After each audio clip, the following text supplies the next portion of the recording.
Under communication, here's one of the greatest gifts all of us have, our language, our ability to speak, our ability to frame words into such a way that we create images and pictures, help someone to understand, help someone to become educated, help someone to see what they couldn't see before. It's almost godlike in power. The storyteller tells us, in the beginning, God spoke and said, "Let there be light," and there was light, giving us the indication that God's words can create light. But now make this note. There's more than one kind of light. Wow. Next to the power of God creating light by his own words is the power of all of us creating sight, which is light in a form, helping somebody to see by using our language the best we know how. What if somebody can't see how they could possibly be successful, and you came along and told them your story, choosing the best words you possibly could, and when you finished your story, they said, "Now I can see. Before you got here, I was blind, couldn't see. Now that you've shared with me by your language, your story, now I can see. Before you got here, I was in the dark. And it seemed to me like while you were talking, some things dawned on me." Isn't that a good expression? Some things dawned on me, like the sun started coming up. And the more you talked, the further up the sun came and the brighter got the images and the imagination. Helping people to see, that's one of the greatest gifts. Words are so powerful if they're framed right, if they're sent with sincerity. Words that create images, words that express life, words that express experiences, words that express gifts of ideas that you've got to share. See, that's some of the greatest gifts you can bestow. And here's the best place to start: with your children. See if you can't inspire with your own language a better sense of the importance of the day, a better sense of the importance of doing the work, a better sense of the importance of getting good grades, developing yourself, becoming who you'd like to become. Do the disciplines now that'll give you the joy later. Teaching is one of the greatest senses of accomplishment in the world. Helping somebody learn, helping somebody take early steps in a new career, early steps as an entrepreneur. Showing somebody the way, the gift of words, the gift of language. Here's what the old prophet said: "Words are like a lamp for your feet, so you can see where to walk." That's a gift. Words are like a lamp for your feet, so you can see where to walk. And then he said, words are also like a light for your pathway, so you can see where to go. If somebody with the gift of language and words can help you to walk where you should walk and then show you a pathway to go, they do you immeasurable service. Who could calculate the value and the worth of that kind of exercise? Showing somebody the steps to take and showing somebody the way to go that would be helpful. Whether it's a way of good health, whether it's a way of a better relationship, whether it's a way of an entrepreneur, a refinement of career, doesn't matter what it is. If we know the steps and somebody reveals to us the way, see, they do us by their own language some of the greatest gifts we ever enjoy. Words, language. So let's now talk about good communication. I've got 4 steps to achieve good communication. Let's just do the fundamentals here. There's not very many. In fact, there's not very many fundamentals to anything, just a few, handful, 6, 7, 8. Here's the first step to achieve good communications. Number 1, have something good to say. That's step number one. It's fairly obvious. To have something good to say, try to recall and remember and take notes, keep journal, whatever, of your experiences, because as you live your life, you're going to have something good to say. One, from your failures. Two, from your successes. You're going to have something better to say from the mistakes you've made and how you corrected it and bailed yourself out. And sometimes instead of just registering it in your head, why not commit it to paper so that it gets logged, it gets recorded, and someday you can use it for the future? Have something good to say. The key to speaking well, the key to excellent communications is preparation. Actually, all of our life is preparing. This year, preparing for the next. Those first, 8, 9 grades preparing for high school, then high school preparing for college, college and university preparing for a career to earn money, then preparing to make the investments to keep you safe and secure, build a financial wall around your family nothing can get through. Always preparing for those steps and stages in our life. That's part of the game of life. For humans, it seems like it takes us longer to prepare. When the little wildebeest is born, it only has about 1 hour to get ready to run with the herd and escape the lions. 1 hour. So the little wildebeest, as soon as it's born, tries to stand up, falls down. Its mother nudges it, stand up, falls down. Stand up, come on, try again. Why such urgency? The lions are not very far away. Come on. And within less than an hour, the little wildebeest, brand new, just born, is now strong enough to run with the herd and escape the lions. Less than an hour. Human babies take a little longer. After 17 years, we're not quite sure they can escape all the lions and have a safe place to go. So preparation, getting ready, sometimes seems so laborious. After going to grade 1, now you got to go to grade 2. After grade 2, it's grade 3. Will it never end? Come on, one more grade 4, and then 5. Wow, seems like it takes us forever to finally get ready, to design a life and get married and have a family and a career and fortune and future. But it takes preparation. Now, to communicate well, here's some good words to prepare for communication. Interest. Just keep your interest alive in people and places. That's why, a big share of my job takes me around the world, countries all around the world, from Africa to Asia to South America to Australia to Russia to the Far East. Israel.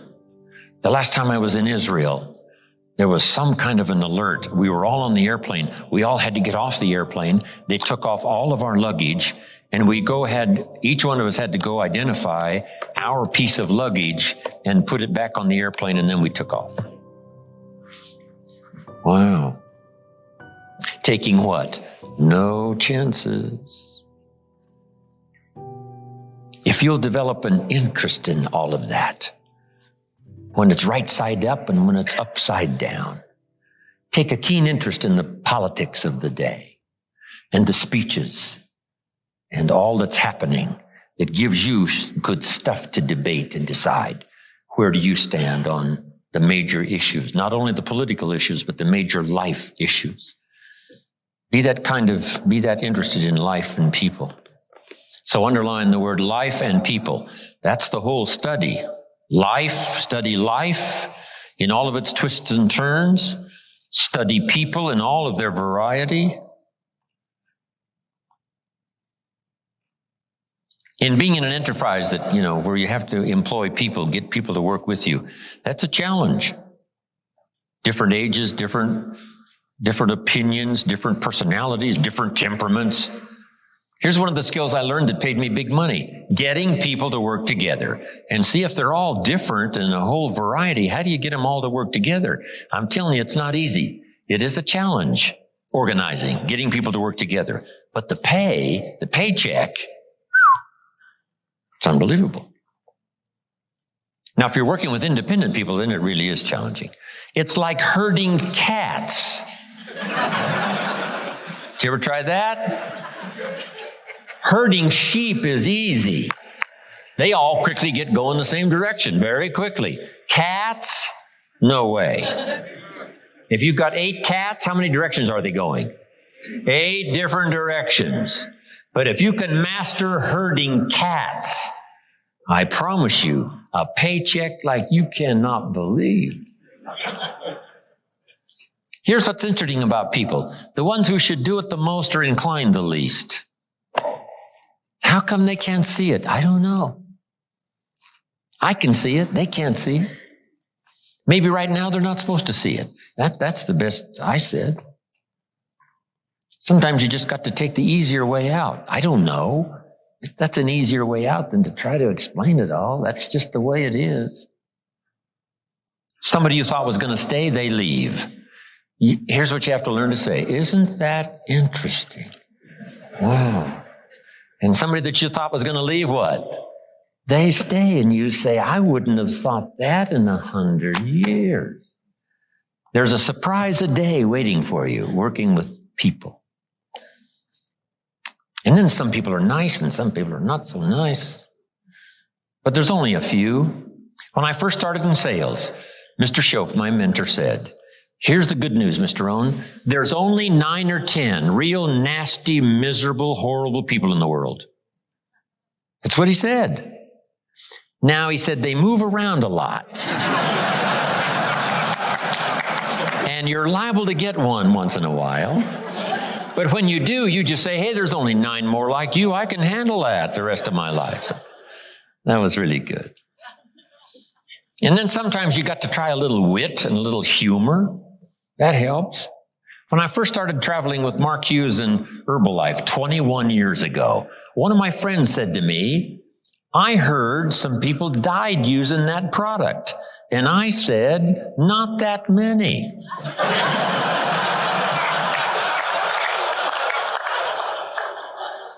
Now, it was a silly comment that he made, so I had to think up a silly answer.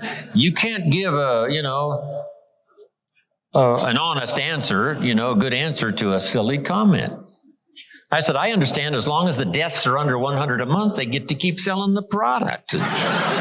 If the numbers go over 100, they have to come in for a review. Now, that was all silly nonsense, but he deserved it, right? His silly comment. I don't know, use a little humor. Somebody says, this isn't going to work for me. Say it was designed not to work for some people. The best wit in the world was Winston Churchill, right? Lady Astor in the English Parliament, exasperated one day with Winston Churchill. She said, Winston, if you were my husband, I'd put poison in your coffee. He said, Lady Astor, if you were my wife, I would drink it. Whatever it takes. Don't let anybody put you down. Be a student of life and people and all the varieties and what's happening in the world. It's an interesting place to live. And while you're here, learn all you can, study all you can. Right? The varieties. Some people are easy and some are miserable. Just learn how to handle all that. Here's the next word to communicate well, and that's fascination. It goes the step beyond just interest. Be like a child, fascinated with everything. Next, sensitivity. Trying to understand where people are, where they're coming from, the position they might be in at the moment.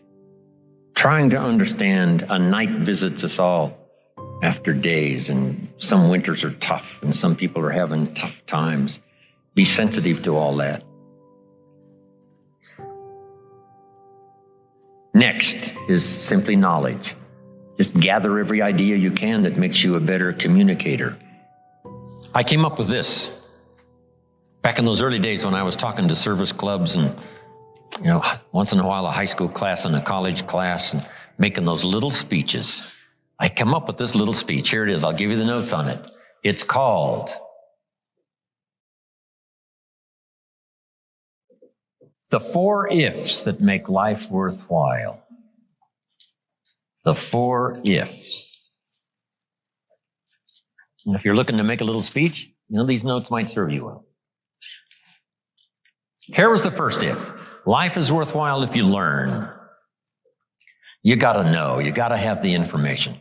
When I talk to the kids in school, that's what I say. Get the information while you're here. What you're going to do with it, that's up to you. Throw it all away, that's up to you. Just use a little of it, that's up to you. But while you're here, get it all. Right? There's nothing worse than being stupid. Being broke is bad, but being stupid is really bad. So get the information. What's really, really bad is being broke and stupid. Nothing worse than that. Unless you're sick. That would do it. Sick, broken, stupid. That's about as far as you can fall, unless you're ugly.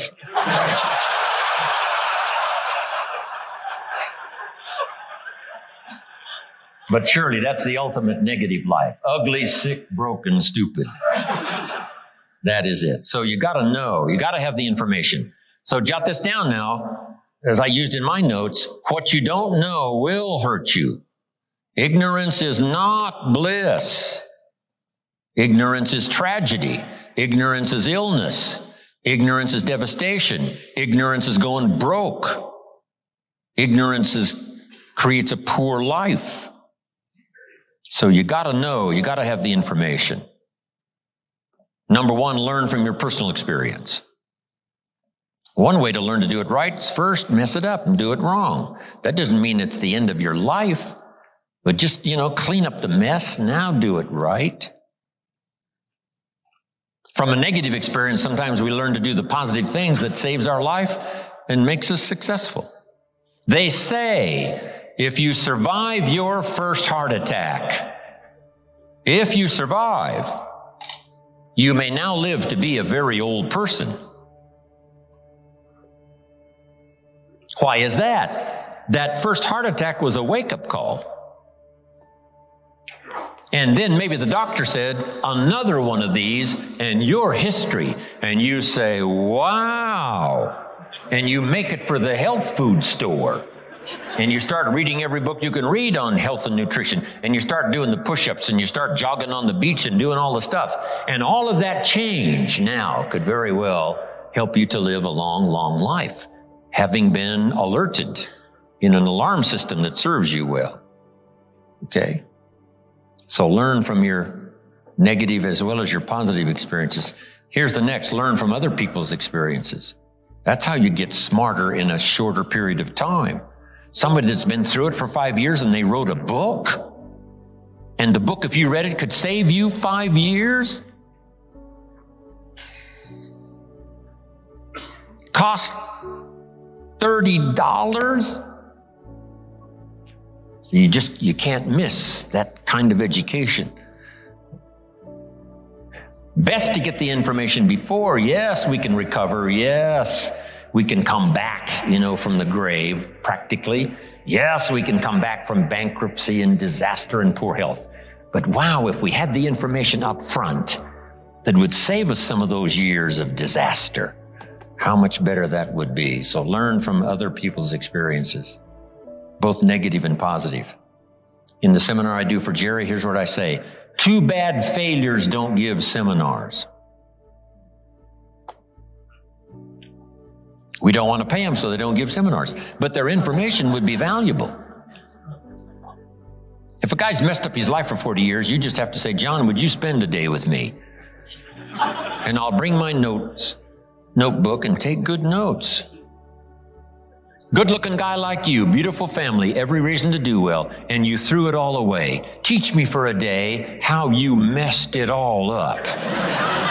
Right? And you just take good notes. so that the same thing doesn't happen to you. So learn from your experience, learn from other people's experiences.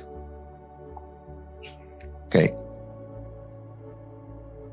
If you learn, life is worthwhile. Here's the second if. If you try, you got to now try something from what you've learned. We've talked about that now earlier. Take action. You never know. My father said you never know until you try.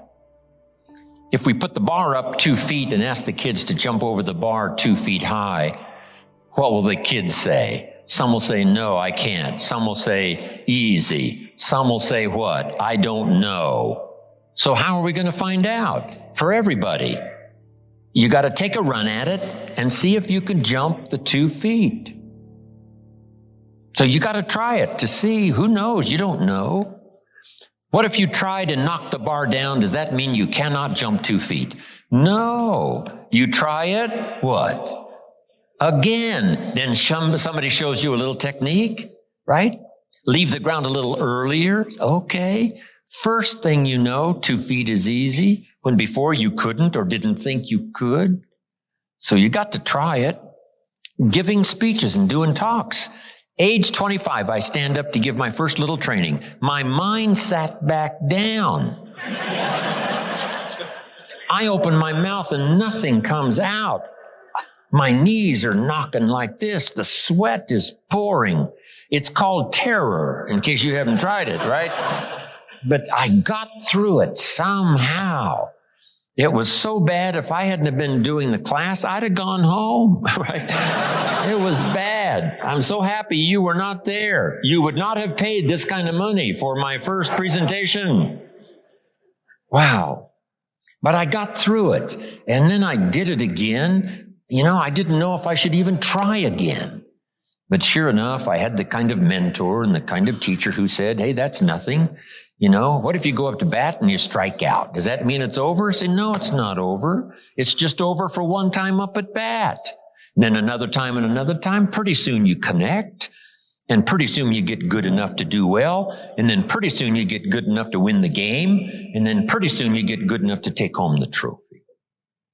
So you just keep trying. The third if that makes life worthwhile is if you stay. You got to hang in there. Some people plant in the spring and leave in the summer. When it gets a little hot and a little uncomfortable, and it looks like the weeds are winning, and it looks like the bugs are having a feast, and you have a tendency to say, hey, I've had it with this. But the key is, if you want the harvest in the fall at harvest time, you've got to stay through the summer. Okay. Even if the harvest doesn't turn out to be good, you just see it through and then use that experience to do better planting in the spring come the next turnaround of seasons. So stay in there. If you're going to play the game, you got to stay until it's over. What if you were on the team and you guys were behind and you said, hey, we're so far behind, we're out of here. And you all walked off the court. Right? We would run you out of town, probably. We wouldn't own you as the home team. Say, I'm behind, so I'm out of here. No, you stay until what? It's over. We're not talking about a lifetime now. We're just talking about this game. If you're in it, stay till it's over. Who are these people who leave as spectators before the game is over?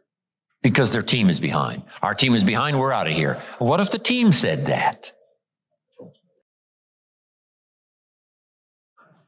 Who are these people that walk, push and shove, spill popcorn and Coke down your neck, leaving early? Who are these people? They're the ones that are saying, we're going to beat the traffic. Oh, that's one of the greatest skills on earth, is beating the traffic, leaving your team that's behind to fend for themselves. Goodbye, we're out of here, we're gone. No. If you sign up for the game, you don't have to go to every game. But the one you sign up, you stay. right? You don't have to do everything every time, but when you start it, see it through. See the seasons through. Then you don't have to plant anymore if you don't want to. But when you do sign up, go the distance. Here's a guy who builds a foundation and then he walks off and leaves it. Puts up no walls, no roof, doesn't finish anything. He's got these foundations scattered all across the country. Foundations. I asked a friend of mine, I said, Jim, what are you good at? He said, starting over. That's my specialty, right? Hey, if it doesn't work, I don't stay long. No, come on. See it through. Life is worthwhile if you stay. Hang in there. Next, life is worthwhile if you care. And for my little talk for the service clubs, here's how I wound it up. If you care at all, you'll get some results. If you care enough, you can get extraordinary results. If you just care at all, you get some. But if you really cultivate your caring character and care enough, you can have such extraordinary returns from productivity, activity, things you're doing underway. Okay. Have something good to say. Here's the next one. Under communication. Now we must learn to say it well. Once you've got something, now you can't mumble. If you've got something good to say, you can't mumble. Right? It's got to be clear. Or no matter how good the message is that you've got to deliver, how good the instructions, how good the ideas, no matter how good they are, if you don't deliver them well, now the power is lost and the opportunity is lost. So number one is to have something good to say, and number two is to say it well. Here's what will help you to say it well. Make this list. Number one, sincerity. If a message is delivered with sincerity, see, that makes all the difference. If the speaker is sincere, if the father is sincere, if the mother is sincere, see, that's captivating for the children. If the friend is sincere, even covering a delicate subject for us of some changes we probably should make, if they're sincere, see, we will give them room. Perhaps to get on our case if we know they're sincere, not just trying to criticize for criticizing's sake. If your sincerity, I'm telling you, that wins the day. Here's what can really be accomplished. Hopefully, like this weekend here, someone sincerely willing to speak and someone sincerely willing to listen. Now, in terms of lecture, book, seminar, and all the rest, we must come to this conclusion, because it's a wise conclusion, that sincerity is not a test of truth. In your study and evaluating everything, just make sure you have that in the back of your mind. Sincerity is not a test of truth. We must not make the mistake of saying, he must be right. He's so sincere. See, that might be a mistake. Why is that? Here's why. It's possible to be sincerely wrong. So sincerity is not a test of truth. Here's the only test of truth. Truth is the only test of truth, not sincerity. We hope someone will be both truthful and sincere, but we don't mistake sincerity for truth.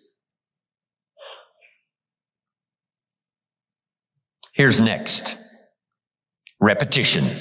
To get better at something, you just have to go do it. Go do it. Accept every opportunity to go make a little talk if that's going to be your business. Get better at talking to your kids. Come up with more illustrations. Come up with more ideas. Read an extra book, how to communicate with teenagers. So you'll have something a little better to say. And then just practice it. Get good at it. Get better at it. Right? I was clumsy when I started. Now the words flow a little easier. I still struggle with the language, trying to make it clear, but it's easier now. Repetition has helped me to do that. Here's what's next. In good communication, saying it well, brevity. Right? Don't take too long to say it if you can say it in shorter sentences and shorter time. One way to learn brevity is to talk to kids. You talk to kids for 30 seconds and they say, how long is this gonna take? It's already too long, right? 30 seconds. I mean, they got games to play and things to do. They can't hang around for, an hour's discourse. So talk to kids. It helps you to make it more brief. Powerful, but brief. Well said, but, more brief. The storyteller tells us Jesus wandered around the countryside in putting his 12 together that was going to start this whole new movement. And as he wandered around the countryside, every once in a while he would say, you follow me. See, that's short. That's no hour presentation with the fancy lights and, no, just you follow me. Why could he be so brief and so short with that simple appeal? Jot this down now. Probably for who he was, not just for what he said, but for who he was. There was something about him when he said, you follow me. See, probably his reputation, probably his manner, probably with how he said it. Irresistible. You follow me. Wow. So here's what's powerful. And you can talk less and even be more effective in this personal development area. The stronger you become and the wiser you become, the more caring you become, it shows in your language and your manner. The texture of your communication changes and reaches where it couldn't reach before. It strikes the heart where it didn't strike before. That's the key here. Next, style. Now you've got to develop your own style. You can be a student of style. There's about a dozen people that I know over the years that if you knew those dozen, you'd say, hey, a little bit of each of them appears in Jim Rohn's style, which is probably true. Not copying any one person, but I like the way the person said it this way. I like the person's gestures, because I used to be a little too stiff without, gestures. Frank Sinatra was the best, not for only his lyrics and his phrasing and his style, but his gestures. His gestures. They were captivating. They were part of his persona. So make this note, it's not just what you say, it's how you say it. Style, sincerity, the way you present it, heart, soul, from deep inside, commitment, dedication, wrapped up in your language so that now when you present it, hey, it becomes incredibly effective. Next is vocabulary. The better your vocabulary, the better you can share ideas that are meaningful, find words now to use that you couldn't use before. Interesting story on vocabulary. Some friends of mine took a survey among prisoners many, many years ago. Some rehabilitation program they were working on for prisoners. They weren't looking for this, but here's what they found. There's definitely a connection between vocabulary and behavior. And here's what they discovered. The more limited the vocabulary, the more tendency to poor behavior. Isn't that interesting? And when you think about it for a while, you can say, well, I can see where that would be. If you were very limited in your ability to comprehend because you had such a small vocabulary, that no matter what someone said, it would still be confusing. No matter what they said, it still might not make sense. They said it clear, but you couldn't see it. And sometimes that's because the vocabulary is so limited that it doesn't have the ability to register the scene on the screen of your consciousness. What if you could only see the world through this little tiny hole? You would be inclined to say, the world is like this. And all of us would say, no, the world is like this. This person would say, no, it's like this. How come they keep insisting the world is like this? Because that's all they can see. They're limited in the scope of their ability to widen their perception about life and what's going on and what's happening simply because they don't have the vocabulary to understand. So they started working on vocabulary. And immediately behavior started to change. Being able to see, being able to comprehend. Oh, now I see. Oh, now I understand the reason why. And as your education increases, that should be one of the major purposes for education, is to help you see things you couldn't see before. Comprehend what you couldn't comprehend before. See a future you couldn't see before. See beyond tomorrow you couldn't see before. See, that's a gift. Vocabulary. So keep working on your vocabulary. Now here's another reason. Only with our present vocabulary can we express what's going on in our head, what's going on in our heart. You can't express beyond your present vocabulary. What if it's very limited? Then your ability to express what you think, express how you feel, is limited. So by a very restricted vocabulary, if you can't understand very well, and if you can't express very well, then your world becomes very, very small, and you only need a place 8 by 10 to live. So jot this down. Make one of the books very important book, and that is the dictionary. A word you don't understand? I think Dennis mentioned that earlier.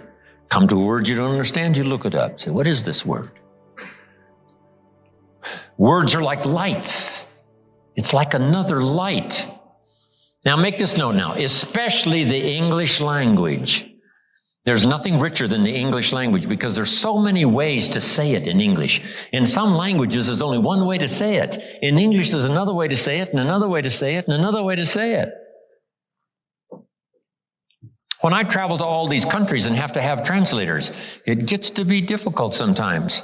Expressing something that makes sense in English, because we have several ways to say it, but in their language, there's only a couple of ways to say it. So the translator has a tough job sometimes translating. So I've had to learn to amend and modify, work on my presentation when I travel needing translation.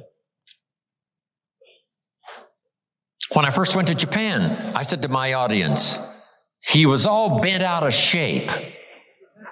And my translator said, what the heck does that mean? Right? I can't translate that into Japanese. So that would make sense in English, right? We know what that meant, but in Japanese, how would you describe that? So I learned not to use those kind of phrases. My first Chinese audience, I said, he blew his top. My Chinese translator said, wouldn't look good in Chinese with the characters. So, right, I have to modify and change, and right, poetry and some things just don't work with translation. Stories make sense in English, don't make sense in another language. So it's interesting. It's interesting when you have multi-languages. One of Herbalife's big conventions, 35,000 in the Georgia Dome, 21 languages. Everybody in the audience has got these headphones on. And you hit the punchline, the Spanish get it first, and then the French get it, and then the Germans get it, and then finally the Italians get it. Some of them seems like it takes a little longer to catch on, but it's the translation. Some translations take a little longer to translate than others. So it is a challenge to help somebody to understand something simultaneously in 21 languages. So you have to learn how to present, how to do the stuff, so that it's easier for the translators to make sense, right, of what you're trying to say. It's interesting. But the gift of language is so powerful, it's worth the exercise. It's worth the effort. Okay? Vocabulary. Brevity. Style. Repetition. Sincerity. Saying it well. Here's another one on saying it well. Don't fail to say it. You need the practice. Practice everywhere.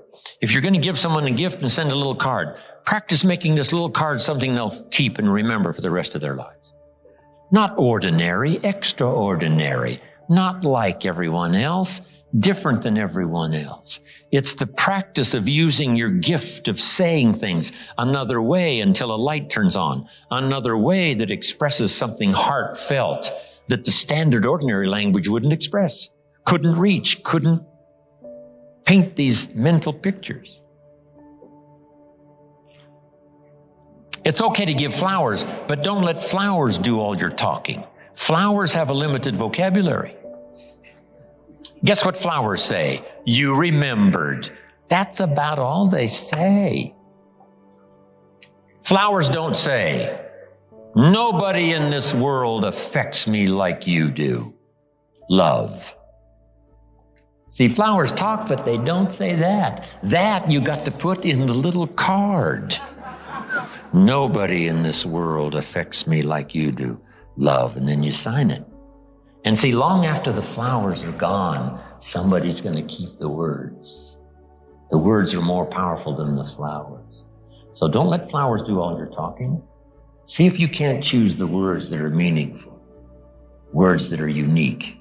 And the more you do this, practicing every little occasion to say something well, every little occasion to say something well, whether it's a little talk to the family gathering, or whether it's training, or whether it's inspiring, or a little class on Sunday morning, whatever it is, keep improving, find a new way to say it, a new illustration, a new story. You'll get better. The gift will belong to you, and the effect could be electrifying. Don't fail to say it. Now, women are better at this really than men. Women seem to be able to find the language much easier to say something. Men have to work at it a little harder. So come on, men. Let's work at this thing a little harder. See if we can't say something meaningful that's, not just standard, ordinary. That's okay, right? But just think of ways. When my wife Judy and I parted ways, wow, that was a unique experience. I wrote this little note. Dear Judy, as often as the night comes, so does my sadness. As constant as the day arrives, so is my love for you. I wish for you and I wish the best for you, and I understand that dilemma. My life is here where you touched me. If ever you would call, I would be there to be touched again. It wasn't very long. It was just a few words, but I tried to express what was going on in my heart and soul at the moment. So I'm asking you, don't fail to say it. Here's an expression we've heard. Words are no substitute for action. That's true. Let me give you another one. Action is no substitute for words. It's okay to do, but you've also got to say. Express it, as clumsy as it might be to start. Start a better program of better communication, saying it better.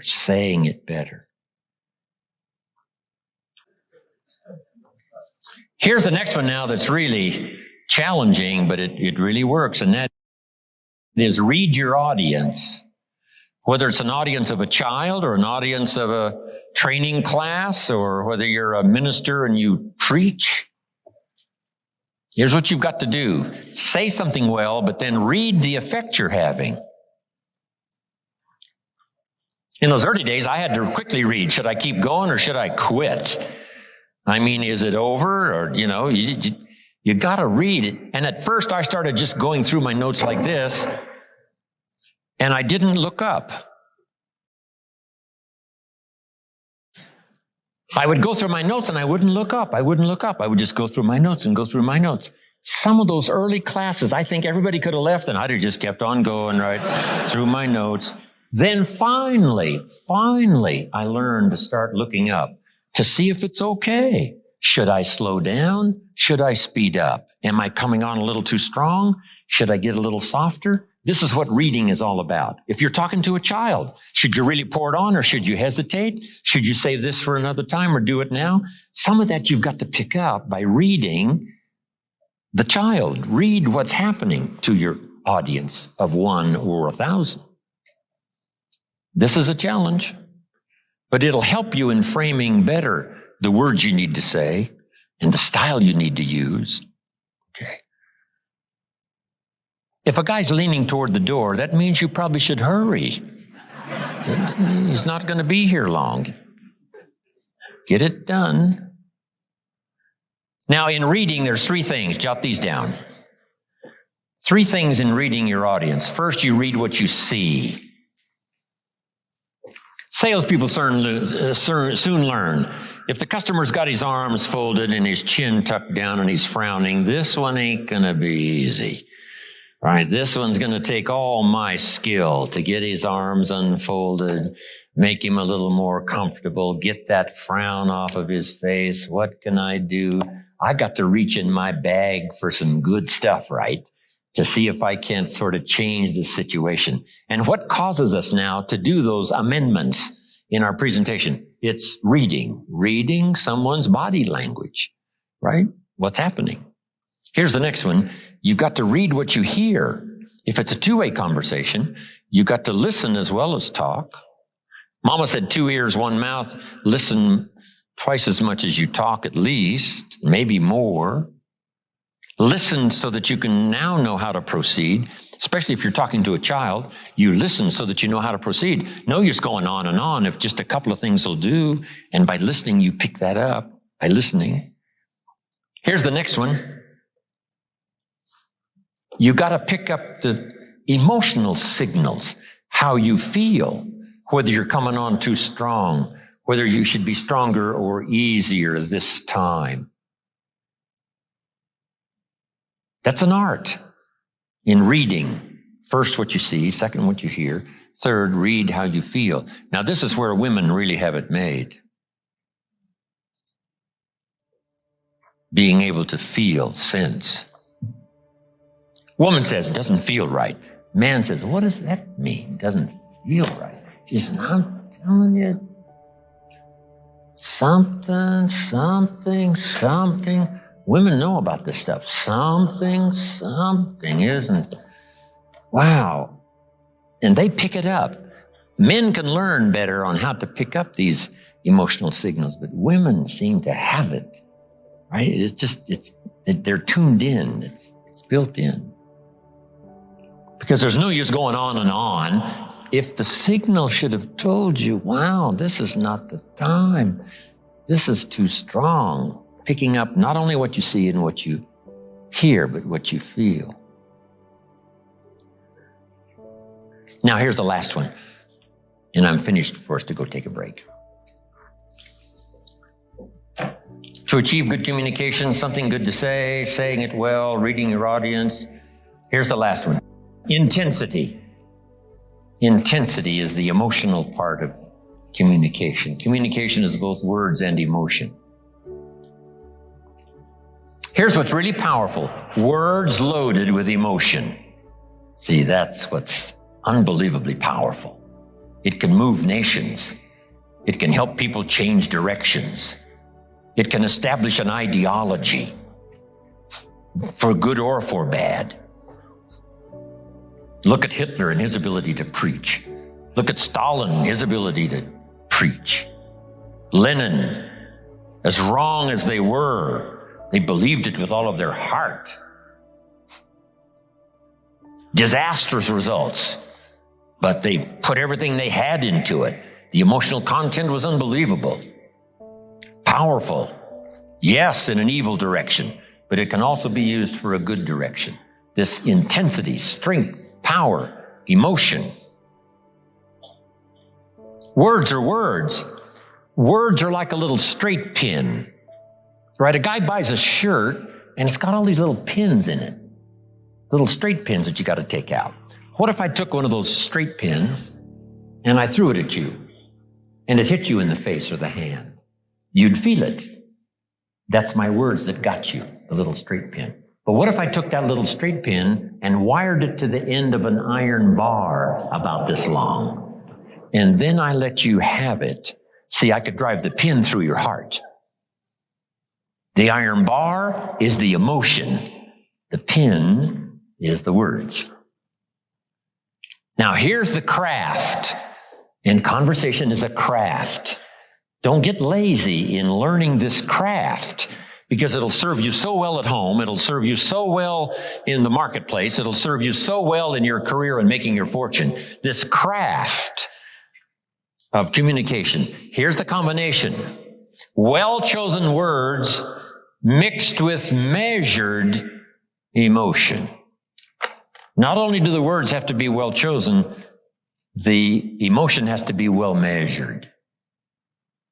Meaning, not too much power for a minor point. The actor on the stage or in the movies, in giving a performance, has to learn this craft of the right amount of emotion with the dialogue and the words that are to be spoken. It can be so powerful if it's measured well. See, if you had a powerful point and a little bit of emotion, that wouldn't make sense. Nobody would get it. Nobody would say, wow, for such a powerful point, it's not a very strong emotion. So then you can't come on too strong with some minor point. You know, sometimes kids have a legitimate objection. They say, you're making too big a deal. And sometimes parents have a tendency to do that, to make a big deal out of a little bitty deal. So here's the key. Make a big deal out of a big deal, and then smaller emotional content on a little minor deal. That's an art. That's a craft. When you go fishing, what do they say? Don't pull too hard. You'll lose the fish. Don't give them too much line. They'll get away. So it's called pull, pull, pull. Easy, easy. Pull, pull. Easy, easy. Pull, easy.